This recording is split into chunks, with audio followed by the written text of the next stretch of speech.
Welcome to Artificiality. This is Dave Edwards. Hi, and it's Helen. Very happy to put this episode out. We have a fantastic conversation with Renée Cummings coming soon. And we recorded the conversation with Renée prior to the current protests, but it feels entirely appropriate to put it out now. As you'll hear, Renée focuses on AI in urban settings, and she does a great job of talking about the conflicts that come up in urban areas. Now, you've written about the use of AI by police forces and law enforcement in the past, and it seems to be something that's even more topical today. Well, that's right. And 6 months ago when we started really focusing in on some of the issues around surveillance, mostly sparked off by facial recognition. And the police department's partnerships with the Ring doorbell system. And that sort of bled into a discussion about how all of these systems can be the public-private plug-and-play systems are put in place. Then it became extremely interesting to sort of follow the thread of how these systems have really been put in without really much in the way of democratic oversight. And they're put in for, sort of well-intentioned reasons in many cases. And a lot of the anecdotes from police are that they're incredibly useful in fighting crime, but at the same time, we know that a lot of these systems bring in historical biases, particularly in urban settings, and there just isn't a lot of oversight about it, and it's very much a grassroots reaction, a grassroots effort to get more oversight of these systems, and it now feels very topical to have these conversations. It does, and it makes it. It also shows how difficult it is for grassroots efforts to be able to audit these systems and understand them. We saw just recently sort of a vague announcement of an expansion of the DEA's power during the protest, where they asked for expanded legal authority to act in response to the protests. And in some cases, you say, well, that makes sense. It's a federal law enforcement agency. They only are allowed to work on drug offenses, so they need to ask permission to be involved in protests. But the first thing in the letter that they highlighted was the ability to covertly surveil the protesters. And that set off a whole bunch of alarm bells because we don't know what that means. Yeah, well, and this felt, when we first started investigating this, which really was from the perspective of facial recognition as a unique technology and your lack of obscurity and the biases that come through that are well known, particularly gender and people of colour. And those seemed very academic. They seemed that it was a good fight to have, a good conversation to have, because it was really about power and democracy. And now it's just so very much live. Oh, it is, and it also you're stuck with the original premise was, trust us, we'll use it well. Well, right now there isn't really a lot of trust in the police force. It's certainly a big question. So you worry about, so if these are the problems that we're seeing caught on video and abuses that we're capturing in the physical world, how do we know how digital technologies are used and whether they're being abused in the digital world? Yeah, and part of what we're seeing now is a democratic reaction, and we can expect that on all surveillance systems as well. We just haven't got there yet. Now, interestingly enough, the way that I met Renée, which was obviously online because that's the way you meet people these days, it was way back right at the very start of the lockdowns, in a conversation about surveillance and tracking and tracing apps. And one of the things that I found fascinating about her, I mean, this is a long time back now when we thought that washing our hands and not touching our face was the way to deal with COVID. But she brought a lot of really interesting insights to the discussion around what how to think about tracking and tracing, contact tracing apps, and the AI biases that can get captured in that, but also the way that urban environments are different than any other, our dense urban environments have a different kind of relationship with AI. And I thought that she was like an incredible thought leader in this, and not many people have thought really specifically about the use case of urban as opposed to the use case of surveillance or crime or whatever. And so that's kind of how she came to light. And now, like you said, the conversation we had with her was recorded before all of this, but very much top of mind was how does this pandemic really exacerbate and expose these inequities that have been there and we know are there, but have now really pulled these things apart. Yeah, you came up with an interesting connection to unemployment data recently. Yeah, well, the federal data from just this past Friday shows that white unemployment rate is 12.4%, whereas the black unemployment rate is 16.8%. But probably what's even more interesting about that is that the white unemployment rate in May went down by nearly 2 points, whereas the black unemployment rate actually rose slightly. And the question is, why is this happening? I mean, and we wrote a few weeks ago a blog about the alarm that's been raised around panic buying of these automated recruitment systems. Yeah.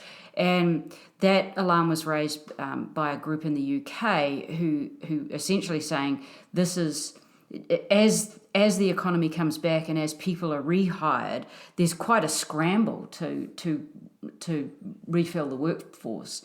And I speculate because we don't know, but if that disparity in May is because of automated unemployment and recruitment systems, automated recruitment systems, that's going to shape work for years to come, and that would be an example of historic bias being rapidly amplified. And so if that's true, that's a real indictment on the way that people are using these automated systems. We reached out to quite a number of HR leaders to raise this issue and offer assistance in thinking through how to use these systems. Interestingly, we got very little, any form of response, which is in some ways kind of worrying. In that, perhaps we're wrong that people are using automated systems, but I don't think that's necessarily true. But perhaps it's just that people are, as you say, scrambling and not really thinking about the effects or the implications. But if anyone out there listening to this is working with a recruiting system, we would love to talk to you and hear about how you're thinking about bias and rehiring people in the workforce today. All right, well, let's move on. We have a great conversation with Renée coming up, and we very much appreciate the time that she took to talk with us. Thanks again, and share our podcast, give us a like, give us a good rating. We'd love that. And here's Renée. All right, well, welcome to the podcast. Thanks for joining us. Thank you so much for inviting me. It's a pleasure to be with you. Maybe start off with giving our listeners a bit of background on yourself and on urban AI and how you got to this topic of urban AI. Certainly. So I'm a criminologist by profession and a criminal psychologist, and I've spent the last 14 years actually working with law enforcement across the globe, helping them employ best practices, looking at ways in which to prevent and reduce homicide, gun and gang violence. So my specialization has pretty much been reducing violence internationally. However, while I was working in that realm of law enforcement, and particularly law enforcement leadership development, my background when it comes to juvenile justice brought me into some conversations with some other professionals and practitioners within the criminal justice system. And we were talking a lot about artificial intelligence and how artificial intelligence had found its way into the criminal justice system in the U.S. by way of risk assessment tools that were designed using algorithms. And these algorithms were somehow overestimating cases where persons would reoffend or recidivism, as we would say in criminal justice. And we were looking at how those algorithms were being used and whether or not these risk assessments were really zombie predictions or were they really accurate, and how these algorithms were impacting the lives of citizens of the United States. And soon thereafter, there was this expose done by ProPublica that really brought the question of machine bias within the criminal justice system to the fore. And because of that investigation, I was being sought out more and more in the realm of technology and how technology was misbehaving in the criminal justice system. So that's pretty much how I got my start in AI ethics. And from that, I really started to talk more and more on how we need to look at things like algorithmic bias and how we need to pay attention to that level of discrimination in the criminal justice system or in any industry where algorithms were being used to make predictions. So, of course, in criminal justice, we were seeing it not only in risk assessments, but we were seeing predictive analytics, which had translated itself into predictive policing, looking at certain communities, trying to pinpoint who was going to commit crime and what time of the day or what month of the year or at what particular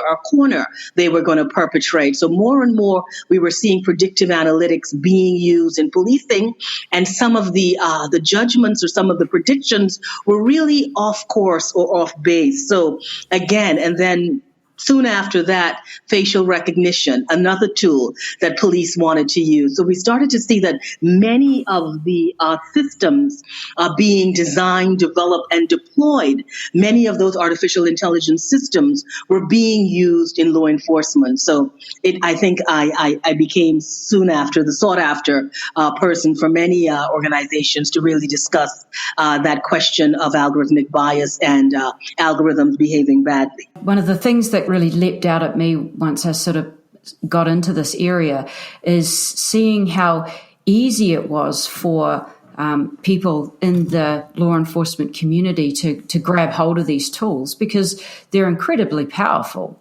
and they turn into data things that are actually difficult. And so one of the questions that I was wondering about for you was how you see people's reaction to algorithmic justice and to what's the difference between, like, how does it shift power for people compared to when there were no predictive algorithms making these sorts of decisions?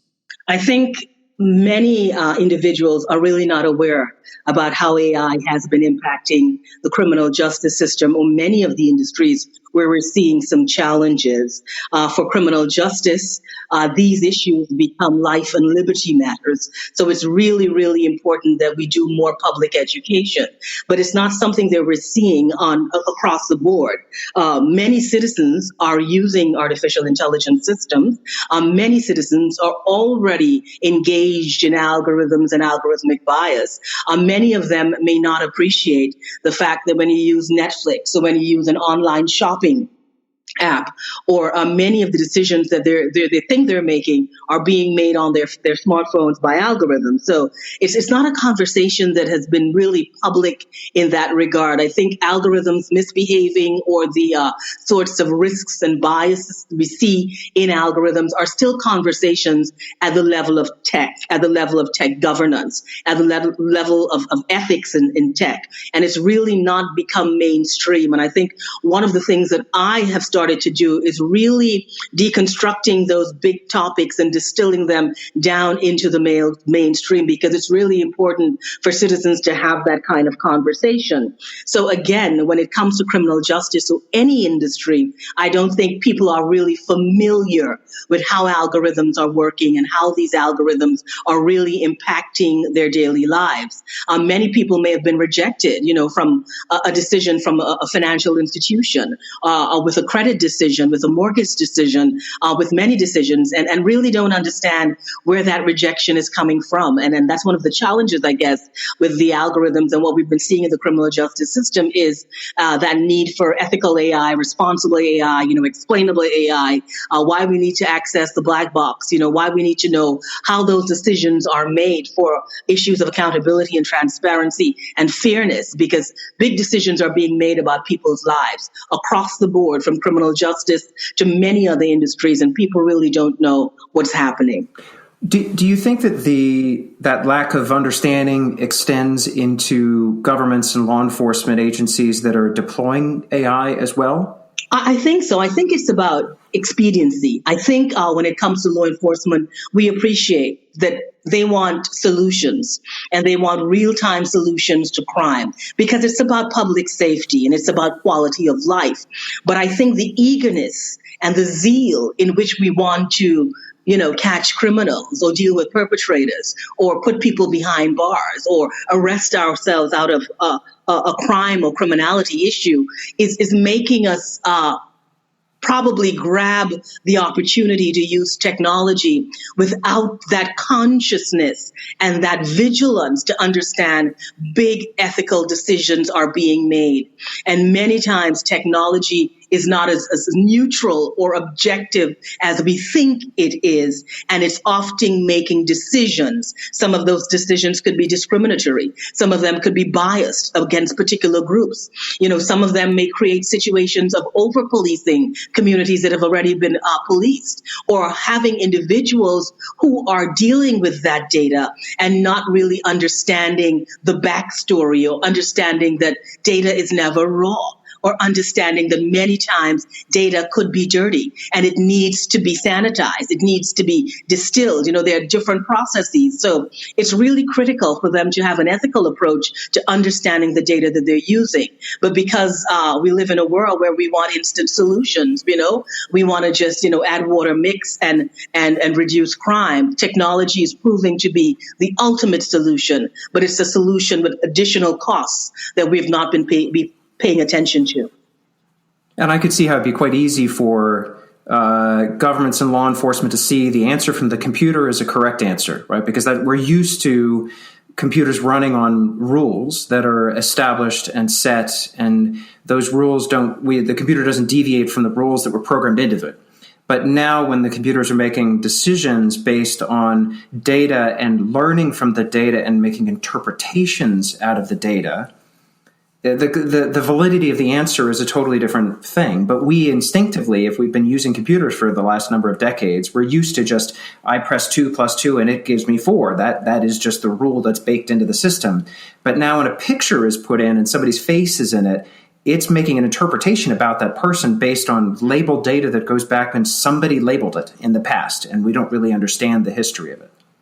Most definitely, as well as I think we don't understand that data has a backstory. And you've got to ask yourself, particularly when you're designing algorithmic decision systems, who was at the table when that system was being designed? Where is the diversity? How inclusive is it? Is it equitable? And those are questions we don't really ask, and questions more and more that are being asked because we're seeing some of the challenges with artificial intelligence systems. And I think we could understand why many people may want to believe that science is somehow neutral and computers don't make mistakes, but computers make a lot of mistakes. But what we've what we've come to understand even more now is that some of those mistakes could be life-threatening mistakes, given the industries in which they're made. Now, if Netflix says to you, because you watched A, you're going to watch C, and you look at it and you say, listen, I have no interest in C, you can just click and switch and choose something else. But when you are coming up for something like parole, or when a decision is being made about a sentence to be given to you, these are decisions that are really about life and freedom.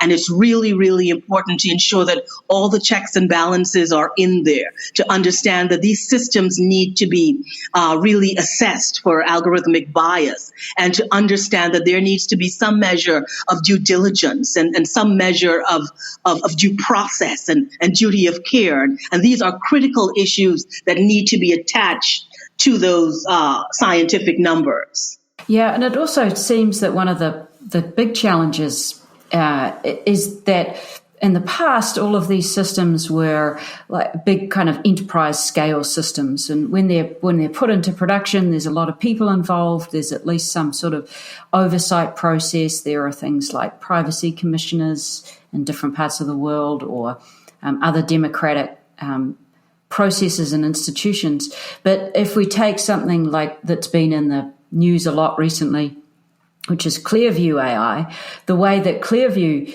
has essentially sold its software is converting a few people who are able to trial it, and then it's such remarkable technology that those few individuals are able to essentially do things that none of the higher ups, in inverted commas, actually even know about before the success or failure of the system in any particular trial situation.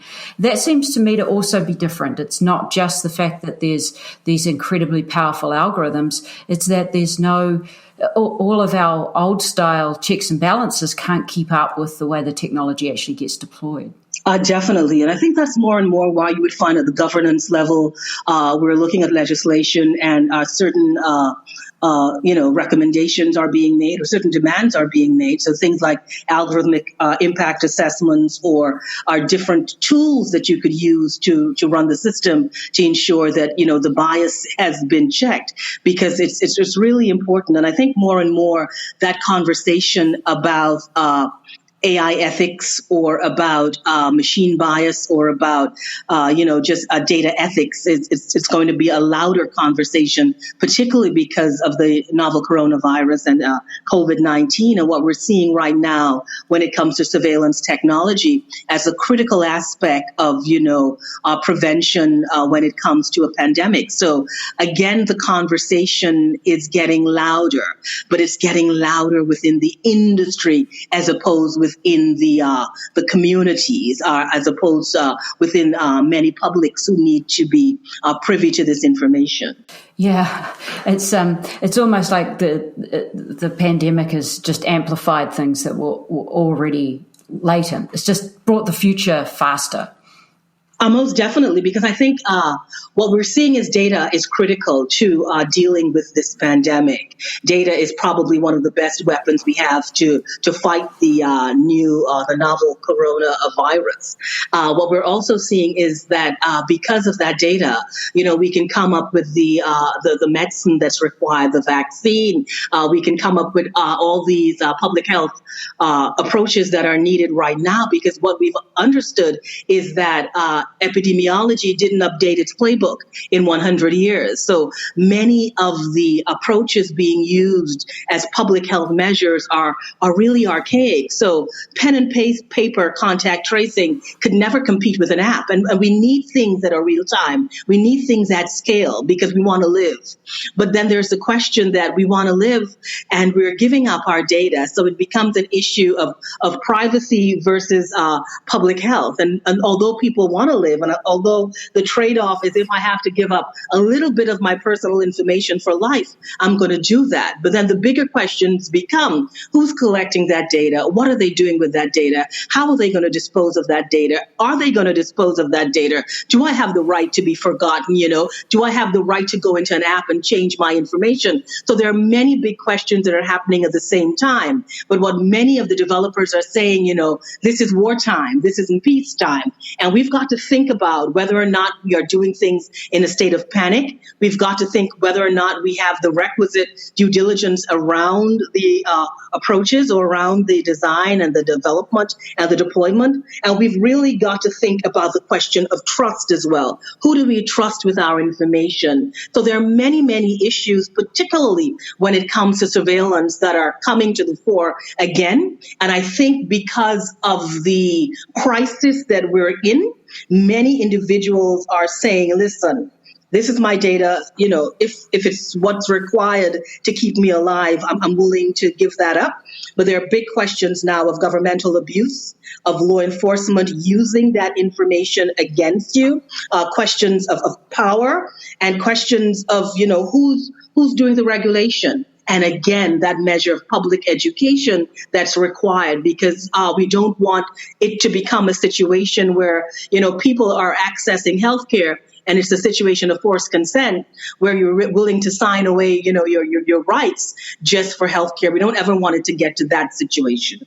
I'm curious. You used the phrase urban AI. Why do you choose that, and what do you mean by urban in the context of AI? Yeah, sure. So urban AI is my approach to working in urban spaces. And it's really about using AI to come up with solutions to many of the challenges we've been seeing in an urban space. It so happened that COVID-19 happened and urban AI has become even more of a touch point, because what we saw, particularly in New York City, because of how urban New York is and because of how dense New York is, COVID-19 was able to take a hold of the city the way in which it did.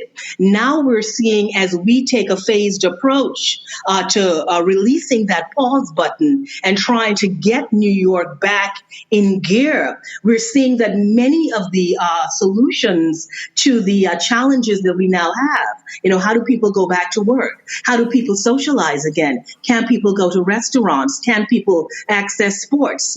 Can we do those big events? So they're looking again for solutions. So urban AI is really, how do we keep there is this phrase that cities have become the labs of the 21st century. And now with the pandemic, we're seeing that is really true. And urban AI is really, how do we come up with those solutions? And how do we get people involved in coming up with some of their solutions? So it's really new. It's a new company that I've started, and it's something that I'm building. And it's also about putting AI in urban communities as well, and ensuring schools in urban communities get a solid handle on how we can get students involved in STEM, get them involved in AI and robotics. These are critical aspects that are needed to build our societies post-pandemic. And it's also about having an appreciation for what I call design justice. When many of the solutions we're going to design, we've got to ensure there's a social element aspect of that, and we're not using this technology to further disempower or further disengage communities, because what we're seeing is that vulnerable communities are becoming more vulnerable because of this pandemic and because of access or a lack of access to technology. So urban AI is really about using AI to empower, and it's also about democratizing AI to ensure that we're all at that table when it comes to how AI is being served. Well, this is fascinating. What do you think the big opportunities are for AI in, say, getting New York back to work? Well, I think it's going to be huge. I think we've realized that nobody wants to touch anything anymore. And New York is a space where you've got to touch a lot of things, right? You've got to touch the rail and the subway. It's a city where what we sell is that closeness with people. You go into a club in New York, thousands of people, right? If you go into a restaurant, it's the energy. I think people gives New York City its energy. And I think New York is going to want to find ways in which to retain that energy, but ways in which to make people feel safe, because public health is also a situation of security. I think we're going to see new ways for socializing, new ways for engaging, new ways for being entertained, new ways for accessing the services that we want. And I think AI is going to play a very critical role in designing those systems. We're already seeing, when it comes to commercial real estate, many of those properties are not going to get the kind of attention they were hoping to get. We're seeing that some of the big companies already ready to scale back. We're seeing that commercial real estate is probably going to take a dip. So there are many things and there are many challenges, but one of the things I will say about New York, it's a resilient society, it's a city, it's a very tough city, and it's also a very innovative city. So what I'm already seeing are major opportunities for a company like Urban AI, even if it comes within the realm of even doing public awareness and public education and really getting the mindset of individuals ready to move into that space, because I think we could all appreciate right now a lot of people are still inside. People are now finding themselves outside. So there's still a lot of fear. There's a lot of anxiety. There's a lot of concern. And even in communicating just some measure of what the new normal is, and that there is stability in the new normal. Those are many ways we can see AI making a difference, even when it comes to something like mental health. And how do we use technology to really, stimulate mental wellness, as opposed to some of the people we're seeing right now who are really challenged by this crisis and who are really having a difficulty negotiating and navigating this space. Yeah, and there'll be a ton of entrepreneurs sitting in New York now trying to figure out how to use technology. And what advice would you have for them when a lot of the surveillance technologies tend to make us skew paranoid? There's a strong skew towards paranoid on things like Nextdoor, on Ring with the Ring doorbell. What advice would you give to budding designers and entrepreneurs out there who want to use AI to do what you say, make it a more vibrant city again? Well, I would say don't get crazy on surveillance tech, because I think now when we think about solutionism, everyone thinks a tech solution is required. Not everything requires a tech solution, and those things that do require a tech solution can certainly have a human-centered approach to tech. And that's one of the things that I really advocate for. It's really about diversity, equity, and inclusion in everything that you're designing. And this is why I speak about when it comes to design optimization, there must be a social justice consciousness. We don't want to create technology that's going to exclude or technology that's going to disempower. We want to ensure moving forward as we create this new reality, or as we reimagine new societies, that it's inclusive. So I speak a lot about inclusive innovation and ensuring that we tick all the right boxes. This is why I always say, when it comes to your checks and balances, remember due diligence, remember duty of care, remember due process. These are critical things that you've got to remember. And also remember power. Data has a lot of power, and you've got to remember, how are you using that power? You don't ever want to disenfranchise. So you want to ensure always that you're including as many as you can in whatever those solutions are. The other thing that you want to think about really is that trust. Whatever you're designing, there has to be a certain element of trust for people to buy into it. And trust should never be a trade-off for technology. It must always be included. And then it's about ethics. You have got to have an ethical approach when it comes to emerging technologies. It's really, really critical for us to have that ethical foundation to what we're doing, because we've seen how algorithms can misbehave. We've seen some of those challenges we've had when it comes to coming up with an algorithmic formula for something like sentencing or something like justice or something like fairness, and you've got to appreciate that in everything that we do. While I am so, energized about the kinds of options that AI is presenting, and really energized about me making a contribution in that field, I'm also very conscious about the technology as well. And we've got to understand that we must never use that technology to hurt or to harm. We must use that technology, I believe, to help and to heal. That's terrific. It's fantastic. This reminds me of a podcast we had episode a few weeks ago with Chelsea Barabas from MIT, who talked a bit about how data is not only powerful, but the powerful are better represented and better served by the data. And she did a bunch of, she discovered this after looking at quite a lot of work in sentencing. And I think that that's one of the key challenges now when we're trying to apply AI in this big societal change. It's obviously a huge opportunity, but a huge challenge. And so it's very tempting to use technology because it can reach so many people so quickly. but we're dealing with data that is fragile, that is biased, that is new, that we don't really understand. If you looked at trying to create a system that would predict who was ill with COVID-19, it would be a skewed data. It's very small. It's very fast moving. It's had all kinds of societal inputs into who is sick and who's not, in a way that wouldn't be necessarily very predictive because we don't understand it well enough yet. And I find that to be one of the biggest challenges, is sort of this blind trust in technology that it will do what it's supposed to do, but not enough people who are outside of the, sort of the engineering cubicles understand it well enough to tell the technology what to do. And asking the right questions. Right, of the technology. Definitely. And this is why I say when it comes to emerging technology, the premise there is that it must be ethical. And I think understanding what that means, it means that whatever you're designing has got to be inclusive.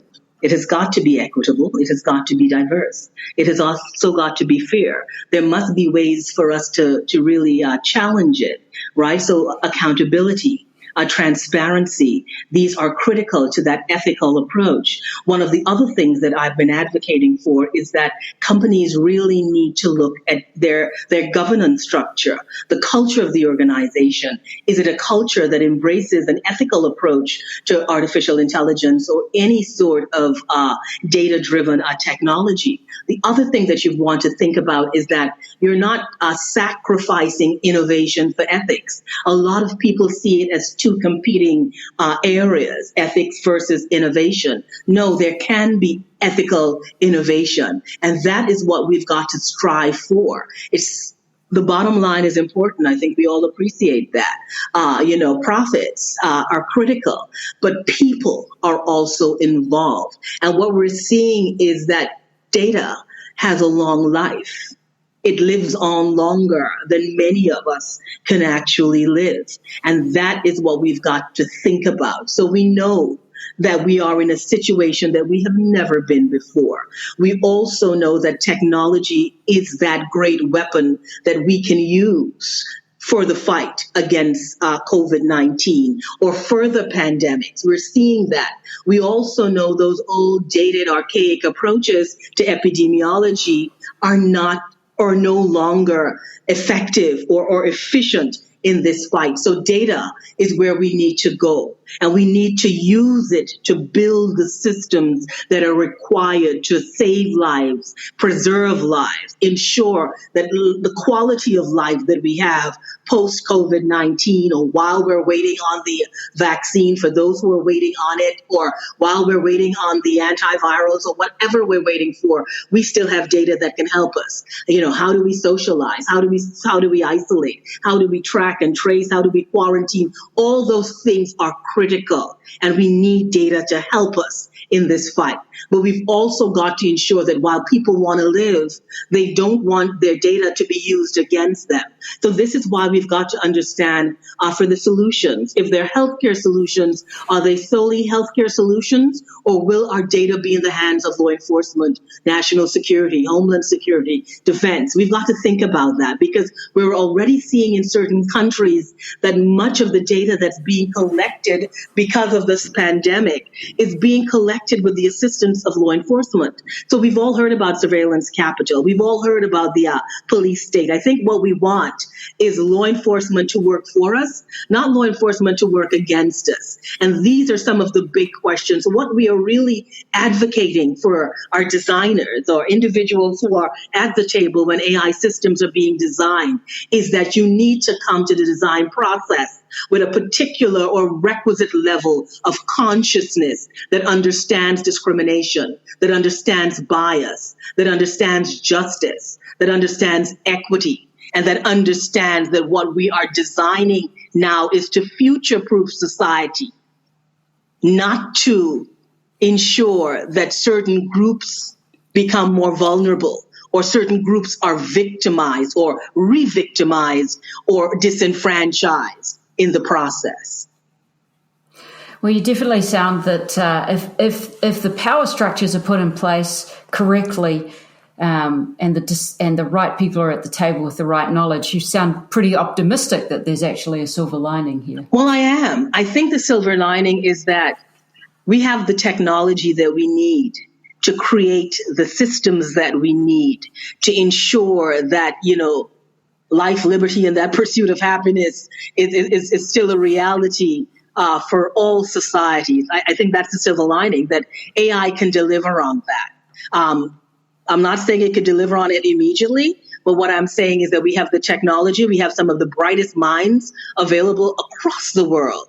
And I think we really can build that better future that we're looking for. But I think sometimes in the rush or in the grab for data power or in the speed in which we want to do things, we sometimes overlook or we sometimes conveniently forget. And I don't think we're ready to take that chance again, because if we look back, it's been 100 years since the last pandemic. And while there have been some great things in the world, there have been some not so great things in the world. So we don't have 100 years to chance on the next one. But what I'm saying is that we do have an opportunity as a society, as people with a conscience. We've had all the mistakes made. We know what the risks are. We know how we could mitigate against those risks. We know what is right. And I think we've got to do right. Thank you very much for taking the time to talk with us. This has been a wonderful conversation. We've really appreciated it. Yes, great to hear it's great to hear an optimistic tone as well. I think so. That's true. Kind of needed that today. Nice to hear that. Okay, thank you very much. Take care.